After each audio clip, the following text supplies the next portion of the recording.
Hey guys, welcome back to our intro project. We are going to throw a floor plan of house gables into this file. And we're going to trace that, and then I'm going to show you how to start extruding that three-dimensionally. So let's begin. We're going to go up to our command bar, type in picture, hit enter. It will pull up the file explorer, and look, we're already in the folder that we need to be in. So I only have these two images in here. So you can basically just click and open the file however you want. We are going to have to scale it whenever we put it in here. I'm going to turn grid snap off for this. Now you may wonder how the best way to scale this is. What I like to do is find a doorway and line it up to 3 feet. I kind of talked about this last time. And we have this door already drawn. So what we can do is go down here. We can type move and grab this point right here. Drag it on up. So we see that our plan is a little larger than it needs to be. So we'll type in scale, base point, this corner of the door. And the second point is the object you want to scale. So we're going to grab the big door, and then we're going to shrink it down to fit this. And voila, this looks to be scaled. And we can test this by, for example, you can type in rotate and do it that way, or you can click right here on this blue arc and type in 90. That rotates at 90 degrees. You can click and grab on this square and see if your exterior walls line up. And they just about do. It is within, I would say, our tolerance right now, and we can always clean that up later. It's kind of hard to tell what the line thickness is because this PDF image has a very consistent line thickness, but in Rhino, when you zoom in and out, the line weight doesn't change. It will just infinitely become smaller as you zoom in. So kind of hard to tell sometimes, but what we can do is we can just move this over here for now. I actually might scale this to be just a little more precise. So I will scale again. And I want this to be perpendicular. I can scale that like that. That looks perfect to me. All right. So now we are going to trace this plan just like we did our sections. I find this easiest with the polyline. First, we want to put this image on our image layer. So we'll unlock that, change object layer, and then lock it again. Oop. I did not lock it. You can't lock a layer that you're on. So now if I lock it, this becomes locked. Very good. Polyline. Something else actually that might be quicker, we can use the rectangle tool. Start to draw shapes in like this. And this might be helpful for when we start extruding to do it this way. And this is just another method that we can experiment with. You will discover that there are many ways to reach the destination that you're trying to get to. So I can copy this over here and then back over there. And now there's two of them.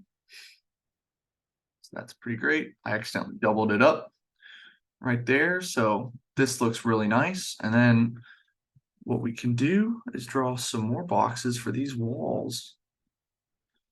If you're familiar with a tool like CAD, a lot of the commands do the same things, but they're called something different. So like if you type box, it doesn't draw a box. in 2 dimensions. In Rhino, it draws a 3-dimensional box, but in CAD, it draws a 2-dimensional box. So sometimes people can get confused if they are drawing the same things in different computer programs if you have that exposure, which you might someday. A lot of firms use different programs like Revit, CAD, Rhino. Some firms are more digital. They use Photoshop and rendering techniques. It really just depends on where you end up. And one is not necessarily better or worse than the others. I'm making a copy of this, and I'm going to rotate it just so I get that same thickness. I'm going to type in move. Just get it kind of lined up in here, and then I'm going to highlight all this. Trim. Whoops, that's not what I wanted to do. Oh, I know what happened. I need to take this. There's a command called scale 1D. And what this does is it kind of extends things only in one dimension though. So if I grab these 2 points, I can scale this rectangle in the vertical direction and it does not change the horizontal at all. So I can highlight all this, trim, and remove the lines that I do not want, just like that. And we can take these and join them. You may be wondering why I am not trimming the lines between the interior walls and the exterior walls, and I will make that super clear when we start extruding. Scale 1D. So you can grab this and start pulling it. You'll notice, because I had joined these already, that this extruded the other way, and I don't want it to do that. So if you hit Control Z, you can undo and get it back to when it was 2 objects. Take just this rectangle and scale 1D. If you hit the little arrow keys, you'll be able to walk down the list in the command bar, which is super helpful. So I can scale this 1D and then go up here, highlight everything, and trim again. And then hit escape, and then hit join. And then boom, this is looking good.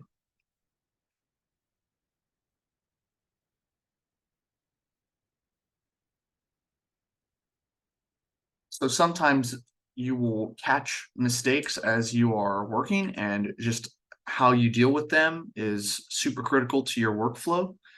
You will find there's a million different ways to do everything. I can't stress that enough. And maybe the way I'm doing it is the easiest way for you, or maybe you'll discover a way that works even better for you that you like more. And really, as long as you're getting the work done in a way that you're happy with and that your professors are happy with, and that like if it is meeting the criteria that it needs to meet, it doesn't really matter exactly how you do it. And so I'm going to try and show you guys as many different ways to do the same things as possible, so you can find that balance that works best for you. So here we have the arc tool. There's a ton of different ways to make arcs, right? So you see I drew just kind of the default control or like curve through control point arc, and it didn't give me the curve I wanted. So if I click on it, I get this node right here, and this is how you control the arc of the curve. The thing is like this isn't super accurate as a curve because there's only one node. So what I can do is I can take this and I can draw a lot of these curves. And what starts to happen is the curve becomes more accurate as I go. Sure. And it's still not perfect, but you can kind of adjust in the field, as I like to say. I still don't think that is the most accurate way to draw that curve. So if you right click over on this or left click on the drop down, you get different ways to make curves. And there's a lot of them. And I know that can be a little intimidating. But the handle curve right here, I think is really nice.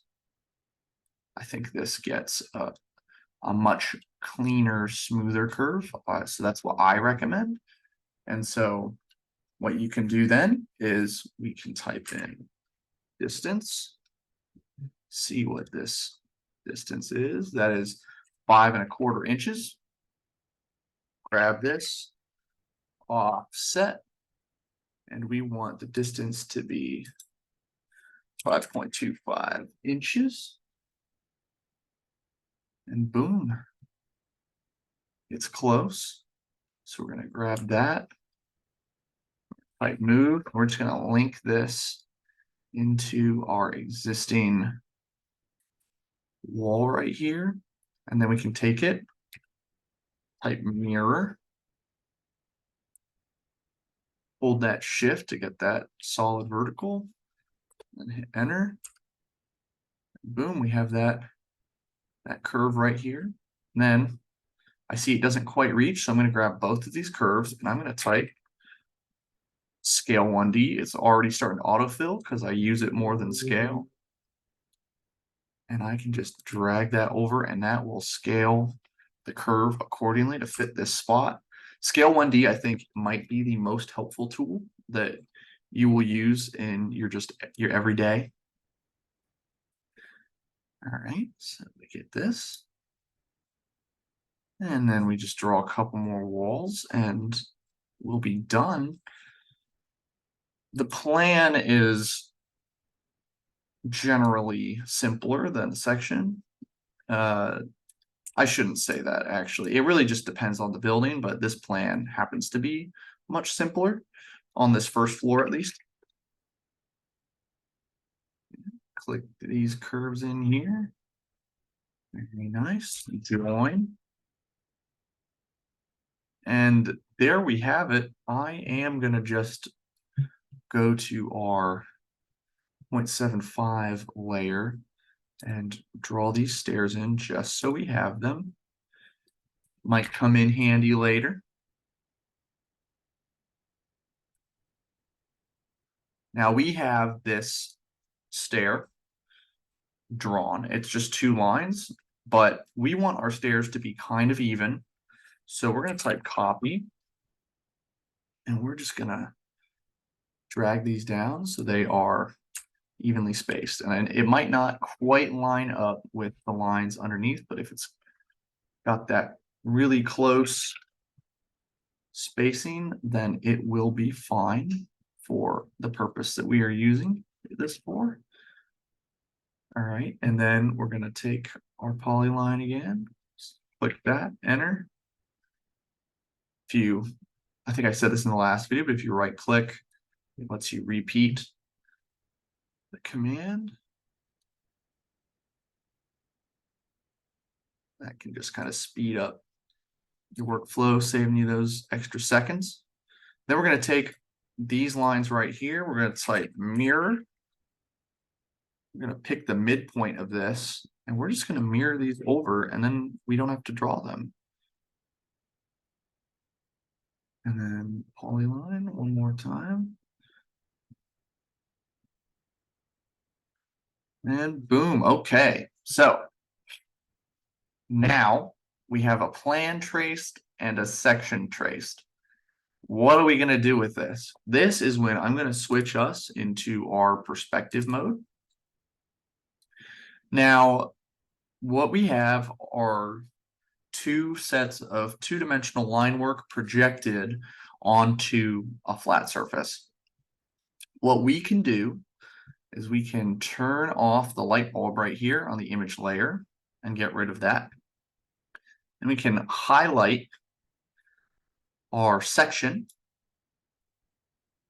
hit 90 on this. You can see the little arrows tell you which way it's going to rotate. If I wanted to go the other way, I'd type -90, but right now we just want 90.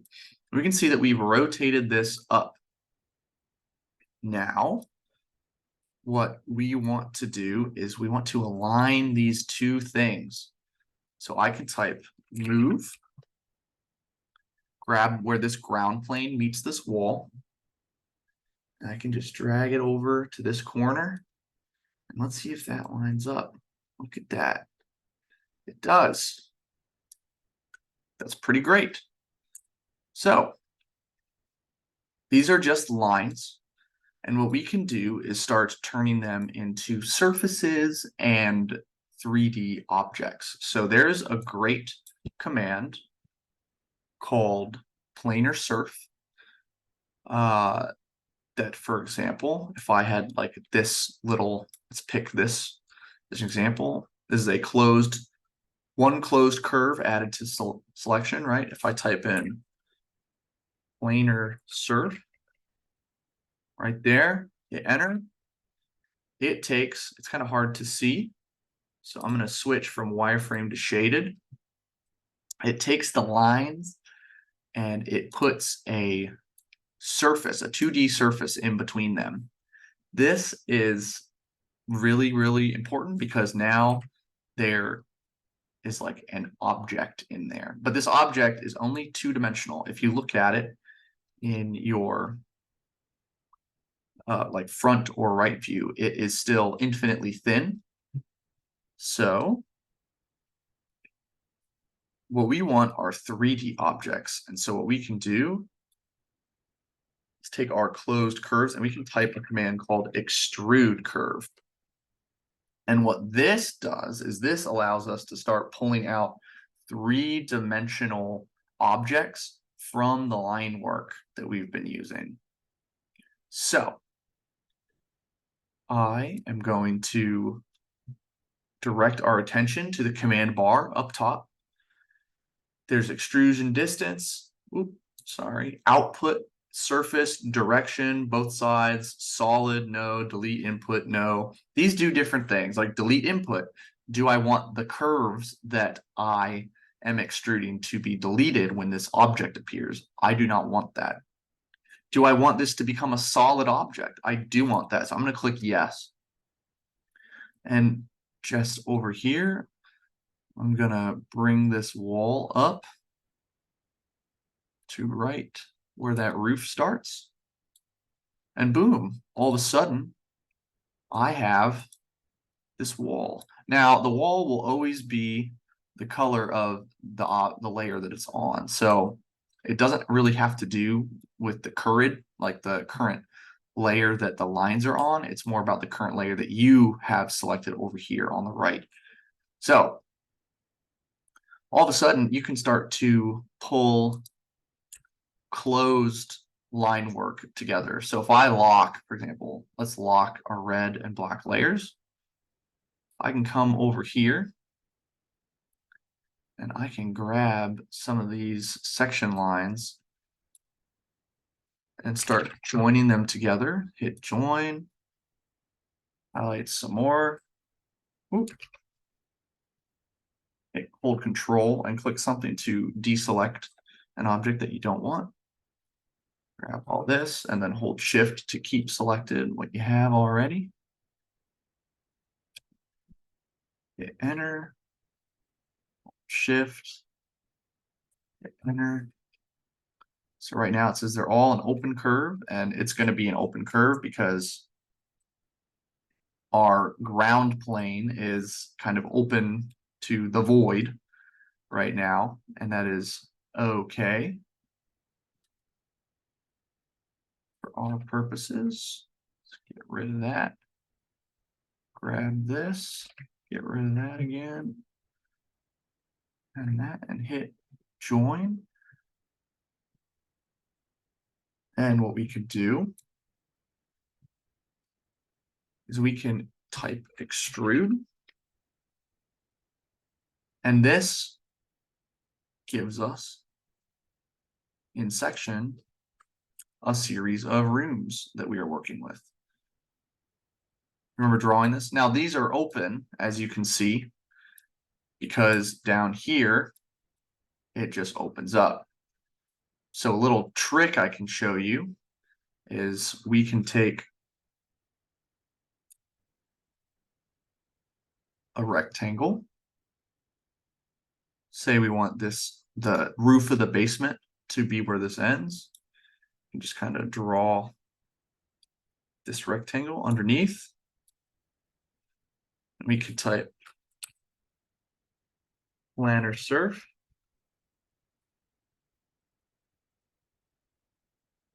And we can basically grab it, pull it with this red grabber, hide this wall, type in hide, gets rid of that object. And we're going to grab what we have, these two surfaces, and we're going to type trim, and we are going to trim away the excess, right? And so now we have this. We type join. Oops, sorry, you got to exit out of trim before you can do that. Grab your two surfaces, hold shift to select both, type join. And what we now have is one planar open poly surface. And what I mean by planar is, I mean, when it's cut on both edges in one plane, it doesn't jog back or anything like that. So we can type in, if I type in isolate, it'll show us just what we have on this layer. And we can type a command called cap. And on planar objects, where it is an open poly surface, but it's only open in one plane, it will close it and turn it into a closed 3D poly surface. So now we have this as a closed 3D poly surface, and that is really great. So I can type show to show all my hidden things, and I can turn my other layers back on. I'm noticing that this wall from the plan is a little thicker than the walls that we drew in section up until the first floor. So I'm thinking that perhaps this was a basement wall. So we can take this and scale 1D.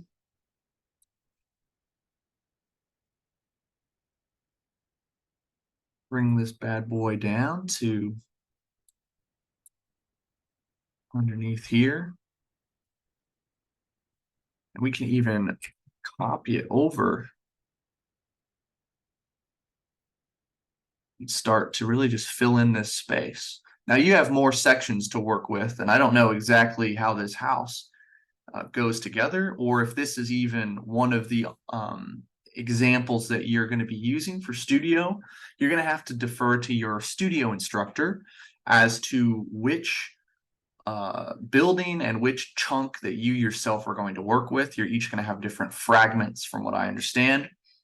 That is okay. You might not get something that is exactly what I am showing you, but these skills are what you are going to use to make your own fragment. So that's important. It is less about step by step doing this exactly and more about seeing what the commands do in action and being able to take those tools and use them. So let me show you how to make a stair. So let's start with getting some of these lines joined together. Let's see. We have these lines that I like very much, and I'm going to take the polyline while those are selected, and I'm going to draw one in, hit enter, right click, draw another one in just to connect these, enter. Grab that tiny curve, hold shift, and then I want to select just that curve, and I'm going to join these together. Boom. 6 curves joined into one closed curve, and I'm going to extrude curve.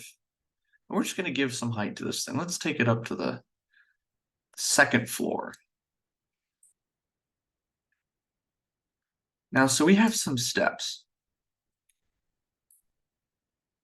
We can start to really just extrude some of these walls, just random heights for now. And I'm not really, it doesn't tell us on the plan which direction that these stairs go. So what we can do is start to extrude them up. We're going to go to our red layer because that's where we drew them.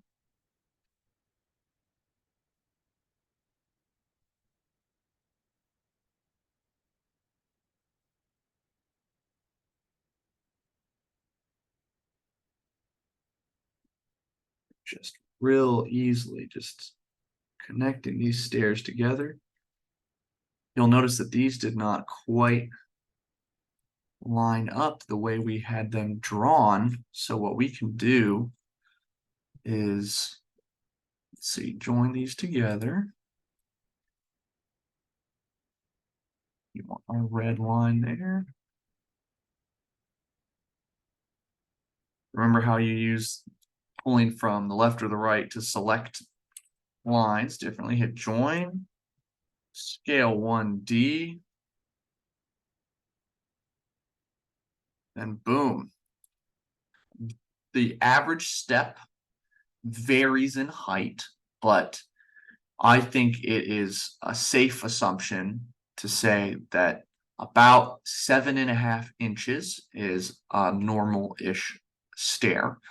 Stairs generally have a range that is required by code that they have to fall within, and that code has changed over time. If you've ever been like in an old house, or a lot of these old campus houses, the stairs are much steeper than maybe a house that you've been in the suburbs that was built 20 years ago, and that's just because code changes over time. And so you'll encounter different types of stairs, residential stairs, commercial stairs. They're all different kinds of codes that go into that. But what we can do is start to extrude this curve up. We'll type in 7 and then hold shift to get inches and hit enter. And so we can specify that distance that we want right there. And so, yeah, we can just start. I'm going to turn off our blue layer for now. I am going to show you another tool actually. So we're going to turn that back on. If you type dupe border and then click on an object and hit enter, it gives you the curves that were off of it. Dupe edge is another. Dupe edge. If you grab that edge, let's say this edge, and then hit enter, it gives you the line work for those edges. And so we can like put those onto change object layer.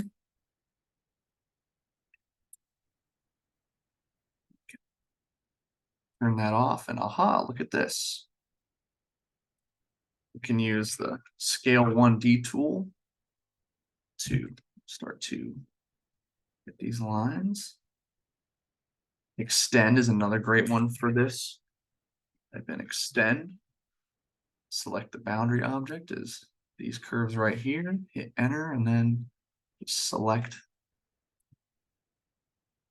these objects.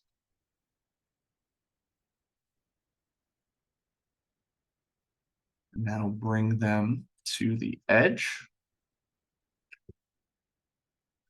We already know that these are in plane, so I can just quickly draw these. It really just is whatever in the moment you want to use command-wise. And so now we can quickly just trace some of these.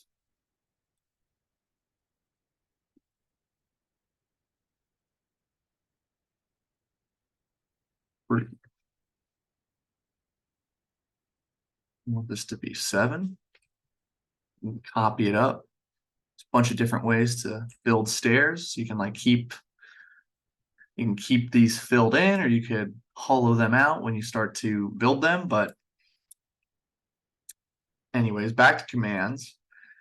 So we have all these lines, and you'll notice these edge lines, like here and here, they are connected and they are larger than the lines in the middle. And you can't make a joined shape when the line is too long. Like I can't join this huge line onto these two lines to make that step. And you don't want to trim it because then you're getting rid of edges that you need for the other steps. So what you can type in is a command called split. And when you have your lines highlighted, it'll tell you to select a cutting object. So in this case, right now, our stairs are cutting objects. And you'll see what I mean when I hit enter. All of a sudden, these four curves were split between these curves. See how that happened? So now I can more quickly grab. This one didn't seem to split, but I can grab this point and drag it over.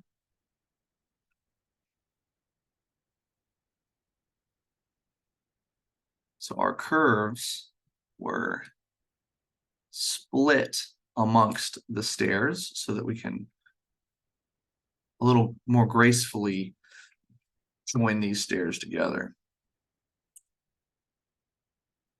For example, this is already cut. What we're going to want to do, though, to make this work is we need our edges, our actual stairs, to be duplicated. So we can highlight all of these. You got to hold shift because you need two of each of these lines. Oop, I accidentally moved it. And then just copy, grab it there, put it back, hit escape. Now there's two lines in every one. Grab this, grab that, join. I can grab this line, this line, this line, this line. There's five right there. Hit join. This line, this line, this, and this. Join. Because actually join was the last command I used, I can just hit enter and it will join them. You'll see in the command bar, it keeps saying joined into closed curve. And that is just really, really great.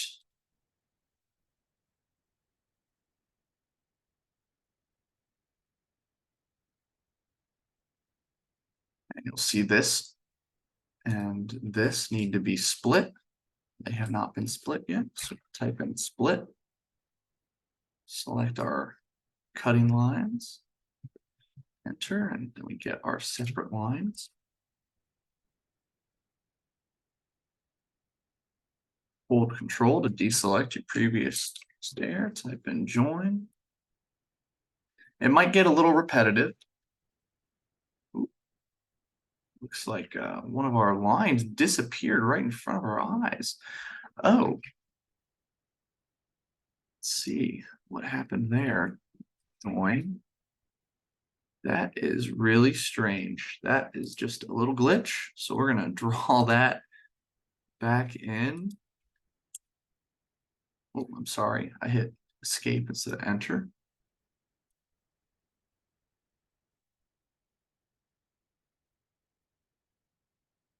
Join those right together. Occasionally you will encounter a little glitch, and that can be really difficult to deal with. It looks like these were not joined together, so we're going to grab these and hit join.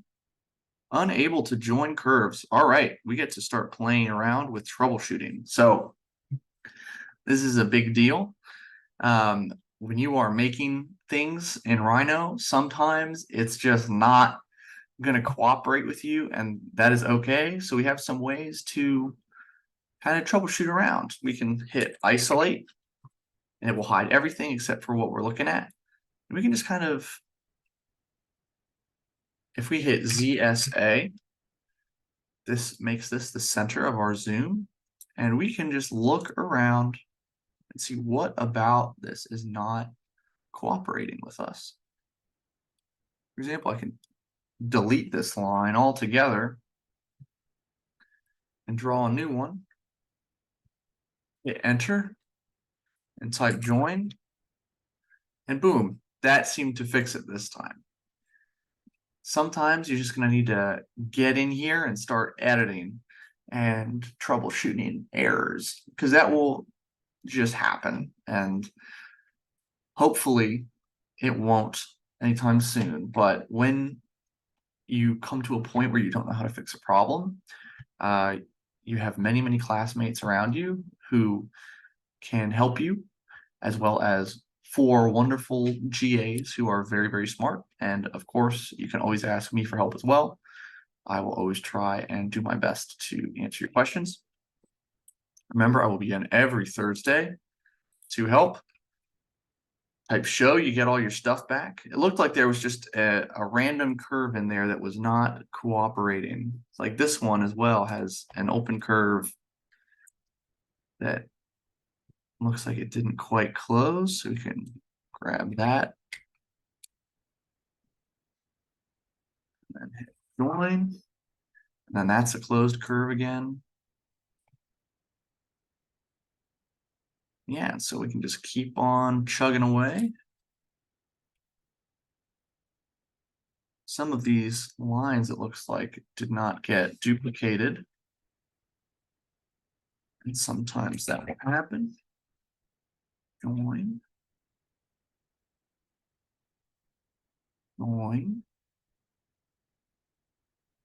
Amazing that it removes that line right there. I don't know what's doing that, and that's really strange, but that will happen every now and then. Let's see. Sometimes you just want to start over with a fresh box and move this back. See how I quickly traced that. Sometimes these lines are just not going to cooperate. And honestly, since we have this box perfect, we know these steps are the same right here, so we can just quickly copy them.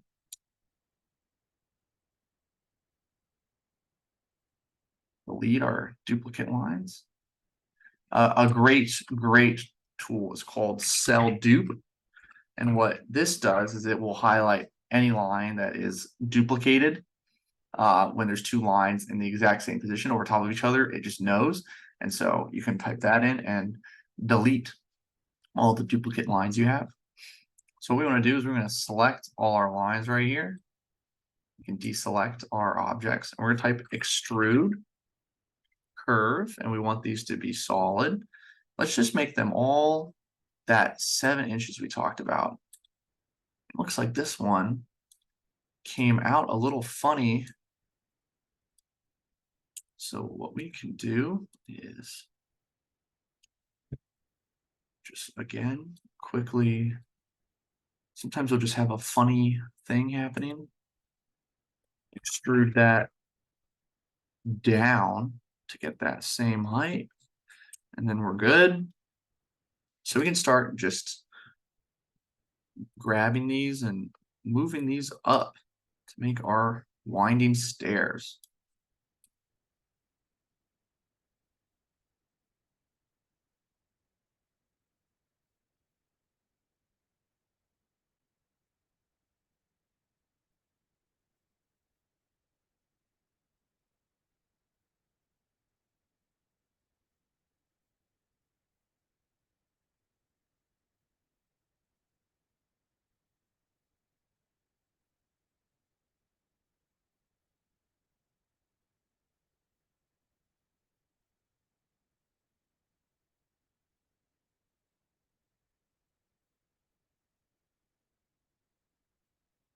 And what we can do, these are all closed extrusions, right? And Turn our other layer back on, and look at that. We have a winding stair kind of winding up. Start to delete these just miscellaneous objects in here. We have this surface that we drew earlier. What we can do is type extrude surface, and it functions the same way as extrude curve, but it's a surface. And again, you can change this to make it a solid, and you can bring this wall up to like the second floor.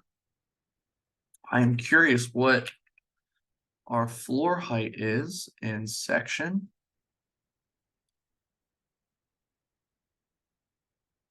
9 feet. That is pretty standard. In fact, I think that all of these are probably on this first floor right here. So if we typed move and click vertical right here, we could grab this point right here and then connect it to this flat surface. And so now those are at the same height. What we can then do is we can just draw a box. I'll start in this corner just for ease and just draw a box. Put a little floor under here. We want this to be on the right layer though. Oops, sorry, grab this, go to the blue layer, change object layer. So we've got some stuff coming together. So as you're modeling your chunks, you can start to basically build out this house. You can add different types of windows and wall connections and curves and everything like that. You can dupe edge with these windows over here. Get some of these lines. Enter. Let's say you want to get this window frame going. You can take all these, type join, type extrude. Boom, you have a window now, and you can even, let's say you want to make a new layer, call it window, you put your windows on it, change object layer. You can go into under material right here, go ahead and click material, and you can change this to a transparent material. This doesn't show up in your 3D shaded, but what you can do is when you go to rendered or Arctic, it will then render as transparent. Let me show you the rendered view as well. Here it's got a little more darkness to it, and we'll get into materials and everything when we get to our rendering unit, but that's just kind of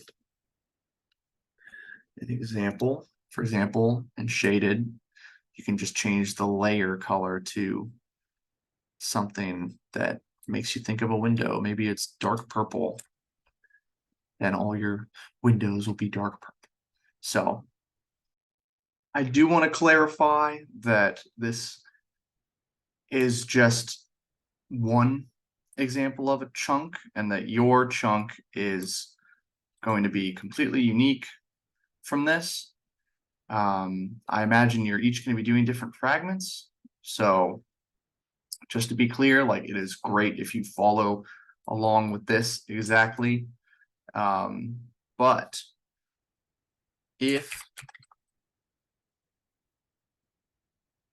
you just do this exactly and turn it in, I think your studio, I guess it depends on what your studio professor wants. But this is more of a guide on how to kind of go through and make these. So right now what I'm doing is getting some of our dark purple windows that we just made, and let's see. So if this is a section, we'd be looking back at this content happening. So what we can do is we can dupe edge or dupe border. Kind of grab this, hit enter. It's not liking it. That might be too complicated of a shape. So let's do dupe edge. And just grab these edges going around. Oh, actually, we can take this, type explode, and it's taken this surface off. And so now we can dupe border this, and it gives us that line work. And what we can do is just line work that if we type cell last, it highlights everything that you last had. Type isolate, and we just want to bring this down. We want to make a closed wall. So highlight everything here, trim, and we're going to remove our interior just like this. And there's a little one right there. All right, hit escape, type join, and go. You can type show, and we can type extrude, and we just want this to be like 4 inches. Boom. So when we look at this, now we have a wall back here that this is dealing with. So we can grab everything on our red layer. Let's lock this. We hold Control, unselect that because we don't want to deal with that right now. We can type move. Let's just grab this door down here, and if we hold shift, it'll stay in plane, and we move that line work back to here, right? And so what we can do is we can start to grab some of these windows and doors, extrude backwards. And then I'm going to show you a command that you're going to learn to love called Boolean union and Boolean difference. So we're going to grab our back and our 3 boxes that we just made, and we're going to type isolate so you guys can get a good look at this. And we're going to turn off our window layer. So what we have is this object with 3 objects that we made from holes that we're going to cut out of this. So how do you remove 3D holes?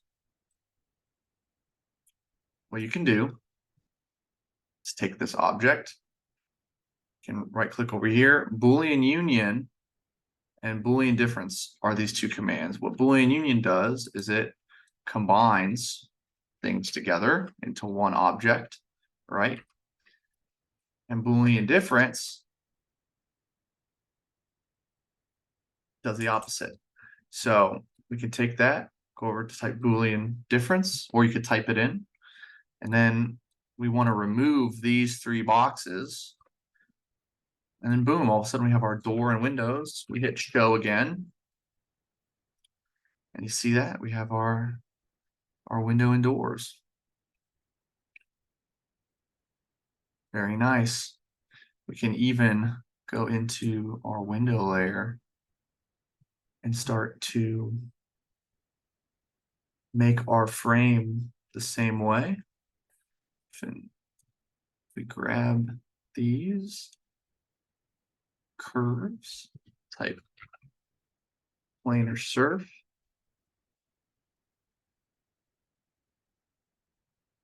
grab that surface now and extrude, let's say maybe 1 inch, and we want it to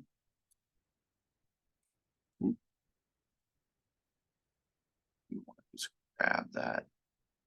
We lock our other layers. Doesn't look like it is extruded at the moment, so we can extrude.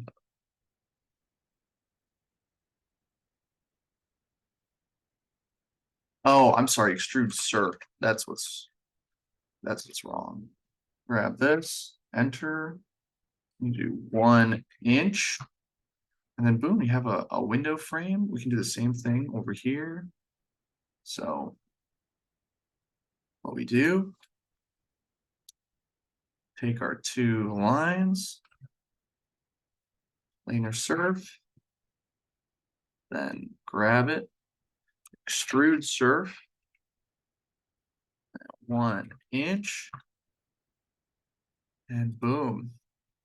So this one, it looks as though if we hit ZSA to always reorient our camera, looks like these are kind of overlapping, so you can just drag that out so it doesn't overlap with anything. I'm gonna bet these are the same size, so we can copy this,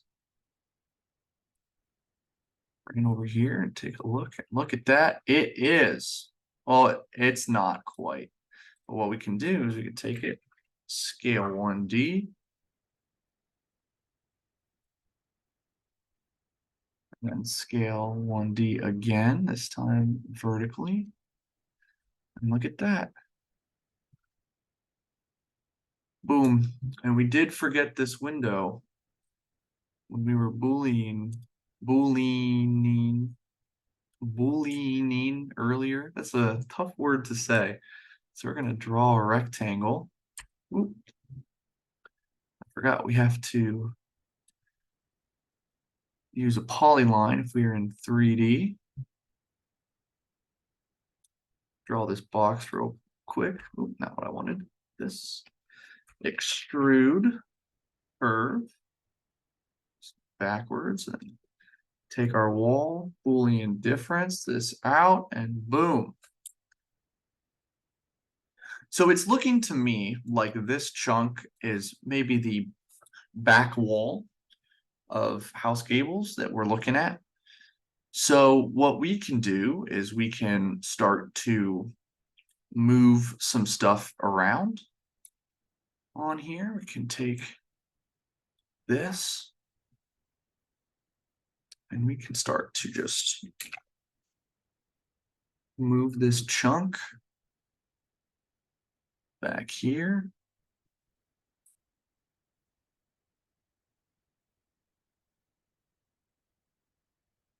And I don't really know how detailed or in-depth your chunks are going to be, but it could depend on what house you're picking or what project. They might not all be houses. What project you're picking. I'm tempted to think that these red lines are actually angles and curves in your project. So basically what you will want to do, let's hide this line work for now. You will want to consult your studio instructors on each individual chunk you're working on and use these tools and commands that you're learning here to give them what they are looking for and make something that you can be proud of. So that being said, that is going to be it for this particular video. And next time I'm going to show you guys how to use clipping planes to start to slice and dice your chunk that you're working with and get the desired drawings that you want out of it. So I will catch you guys next time. Be sure to let me know if you have any questions and let your GAs know if you have any questions, and we are available to help you. Thanks, everybody.